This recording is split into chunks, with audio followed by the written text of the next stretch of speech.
It's movie time.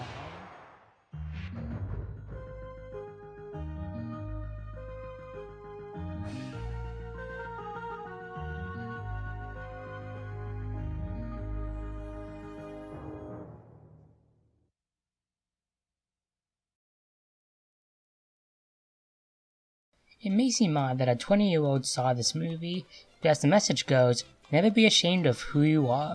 As a kid, I loved Dora. If I wasn't watching Thomas, I was watching Dora. I loved this show, and I had some of the merchandise as well.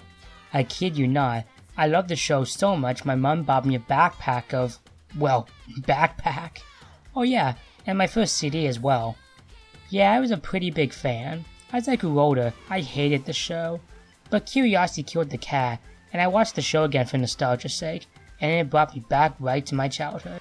I don't know what it was, but for some reason, I sparked the curiosity of a Dora movie.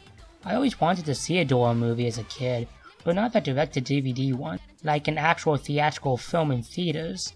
I always wondered why Thomas and Barney got theatrical movies, and yet Dora didn't, for some reason. It always bugged me, and I don't know why. Anyways, when the news came out that a live-action Dora movie was being made, I was very nervous about it. And when I saw the trailer, I was very upset. You know how some people get upset when something they like changes? Well, for the first time ever, I was like that.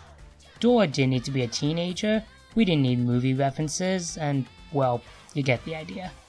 But then I saw a video on the topic, and then I thought of the idea of a more older, more mature Dora movie. And the more I thought of it, I liked the idea. So I said, you know what, nostalgic aside, let's give this movie a watch. So eventually, the movie came to my hometown, and I saw it with my family, and wow, just wow. Man, do I have stuff to say. First off, the actress of Dora is great. She plays the role perfectly. She not only has the spirit and heart of the character, but even more. We see how much she knows about the jungle and the animals and the stars and just stuff in general. It's really fascinating to see what Dora knows. She really steals the show, which is nice. The other characters are alright. Diego, while a kid who changes after he moves, he still has a good heart. He cares for Dora and sticks by her side all the way throughout the adventure, which is something Diego would do. So that was a good idea on the writers. Everyone else is good too. You have the comic relief, the bully jerk, and so on and so forth. But they are good characters. They are not just one-dimensional. They have actual personality and character traits. It's really nice to see they actually tried to make the characters memorable, and I think they did a good job with it. While he isn't in it much, I'm glad they kept Swiper in it. He's not only the funniest part of the movie, but he's really entertaining to watch. The villain, while a stereotypical villain, is fun too. It kind of makes the movie a little intense because this has never happened in Dora before, and I really admire that they made the movie a little more mature for older kids. Some may not like that, but I think it's a good idea. The movie also looks beautiful. It's like the show come to life. The music is also great.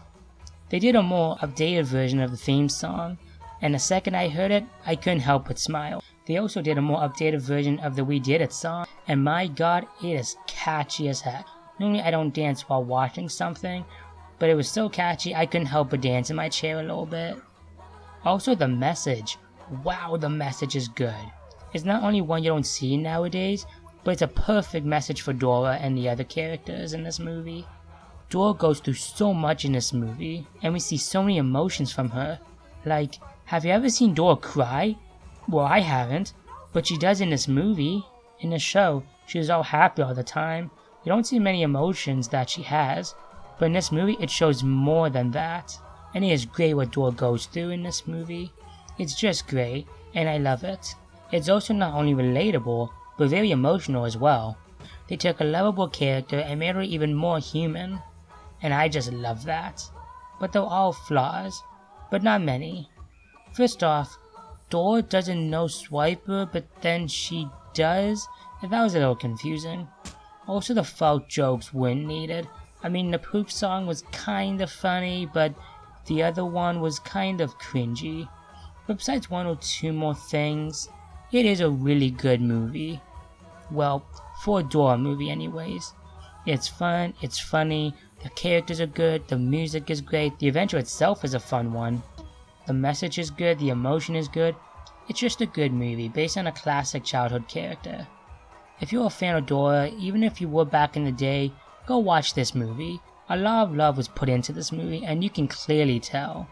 Even if you are a fan but you don't know about the movie, I would say give it a look at. It definitely deserves at least one watch. But if you're not a Dora fan, but for some reason you are curious, I say give it a rent. But it's not for everyone. But if you are curious and you have kids, take them to see it. They'll have a good time. But as a big fan from back in the day, I'd give Dora and the Lost City of Gold a 7.9 out of 10. It's not the greatest movie ever made, but as Dora's first theatrical film, it is good. And I couldn't have it any other way. And I guess I'm not the only one who really likes it because the movie has made a lot of money, so hopefully they might make a sequel to it. I'd like to see what else they could do with Dora and her friends. So with that said, what do you think about the movie? Did you like it? Did you not like it? Please let me know in the comments below. I really like to know. With that said everyone, I'll see you all next time. Take care. We did it. We survived the Amazon jungle. Oh, hooray, we did it. I think it's fungal. Whoa.